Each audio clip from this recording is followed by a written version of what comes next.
Hey third graders, Mrs. Selfridge here. Happy Monday. We're going to work today on some problem solving.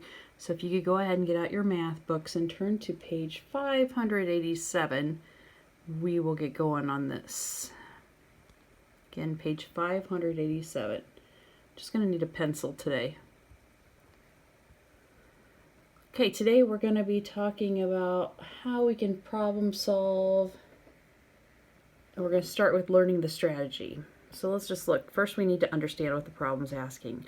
So Anessa and a classmate have 8 insects in a jar. 4/8 of the insects are beetles. 1 is a firefly, and the rest are crickets. What fraction of the insects are crickets? So we have to look at this, and what do we know already? So we can just go ahead and fill this in. We know there are 8 insects. 1's a firefly. Go back in your problem and look. 4/8 are beetles, the rest are crickets.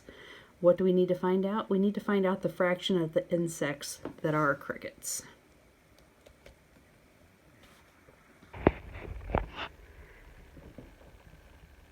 Another way we could plan this out is to draw a diagram to solve the problem. So what I started doing here was I know that I have 4 are beetles, so I did beetle, beetle, beetle, beetle. 1 is a firefly, I put an F there, and the rest would be crickets. So I have 4, 5, so I know I need to add 3 crickets. So C, C, C. You go ahead and add the C, C, C.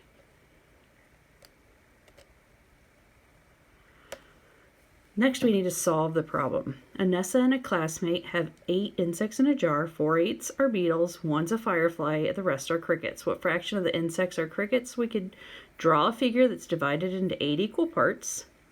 You could shade 4 of those parts in to represent the beetles. You could label these with a B. Shade 1 for the firefly. We could put an F there. And then we'd say, okay, so how many are crickets? How many are left? We have 3, right? Let's see what they say to do. Here we go. So 3/8 of the insects are crickets.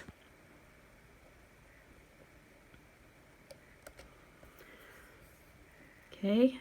Then we need to check our work. Does our answer make sense? So when you reread that, does your answer make sense? It should, because 4 beetles plus 1 firefly plus 3 crickets equals 8 insects, which is our denominator.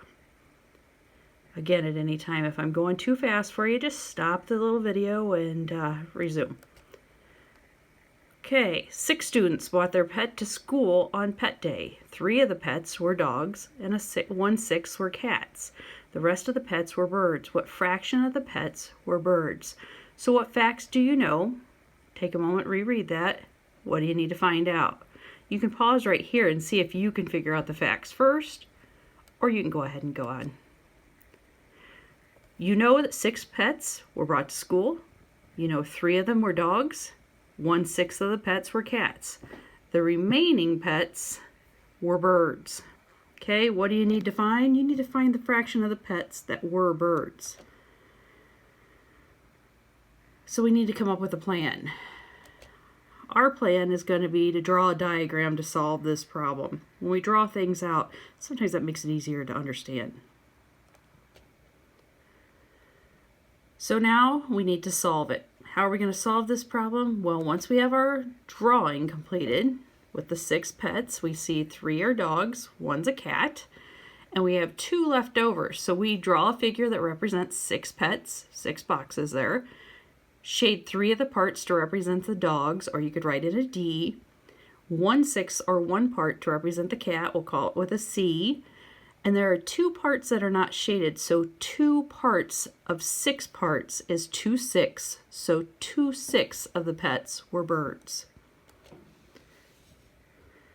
Now, does our answer make sense? So reread your problem, look at what you've done drawing-wise, and see if it makes sense. It should, because 3 plus 1 plus 2 equals 6 pets. Okay, now you're going to solve each problem by drawing a diagram. Allie's playing jacks. She tosses 8 jacks on the floor.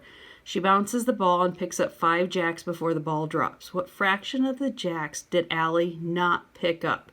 So again, 3/8 is what we figured out because she picked up 5, and 5 plus what's going to give you 8. So you could think of that way, or you could draw a diagram that shows 5 jacks out of 8 jacks being picked up. You can use J for that if you'd like to. Okay, of the 4 houses on the block, 2 are brick and 1 is wood. What fraction of the houses is not wood or not brick? For this one, for my drawing, I'd probably draw 4, something with 4 squares. 2, make them brick, put B's in for brick. 1 is wood, 1 W. What fraction of the houses is not wood or brick? How many drawings do you have that left that are empty? Probably only the 1, right? 1/4. Everybody's diagram is going to be a little bit different here, but see if you can get the answers correct. Okay, 2 out of 3 students in the reading club wear glasses. Write the fraction in words to describe the set who don't wear glasses. You have to read these really carefully. So we know 2/3 do wear glasses. That leaves us with 1/3 that don't wear glasses. And the way we write 1/3, 1/3. Okay, there are 6 books. 3/6 of the books are Willow's. One belongs to Brian. The other belongs to Mrs. Peterson. How many books belong to Mrs. Peterson? Draw a picture to show your answer. Okay, try to draw a picture again. Pause whenever you guys need to. Draw your own picture, and then let's check your answer.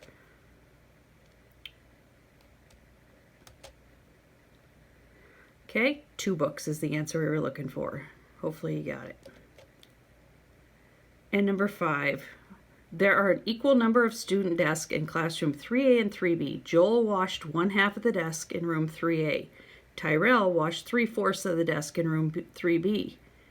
Which boy washed more desks? I'm going to give you some advice. Draw this one out. It should be easy for you to see. Here's the answer, Tyrell. Your diagram should show 3/4 is more than 1/2. Okay.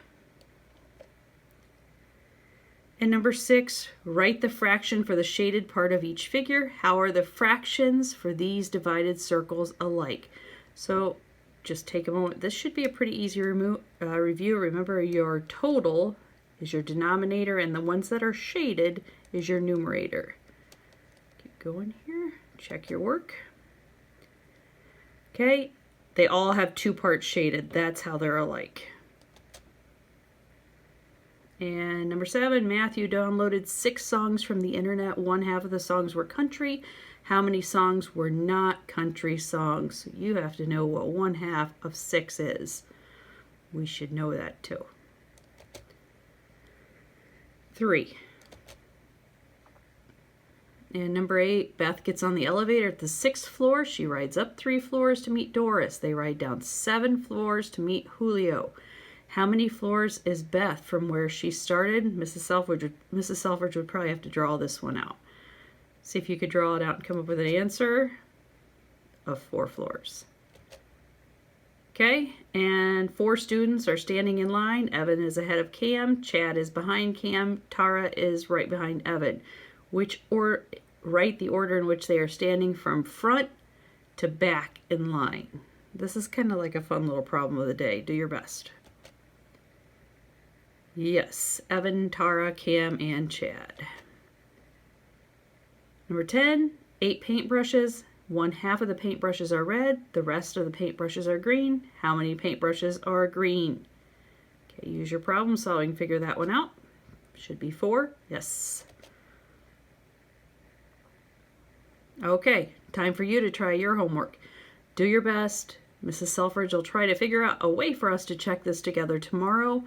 And if we can't, we'll just collect it when we get back. Do your best. I'm proud of you. Keep working hard. You're doing a great job. I miss you. Bye.